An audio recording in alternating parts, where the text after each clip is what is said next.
هذا البلد ووالد وما ولد لقد خلقنا الإنسان في كبد أيحسب أن لن يقدر عليه أحد يقول أهلكت مالا لبدا أيحسب أن لم يره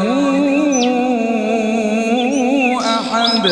ألم نجعل له عينين ولسانا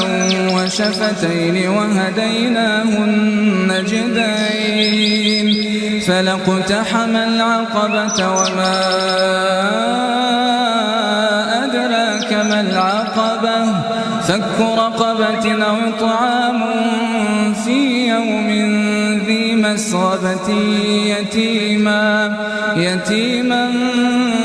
ذا مقربة أو مسكينا ذا متربة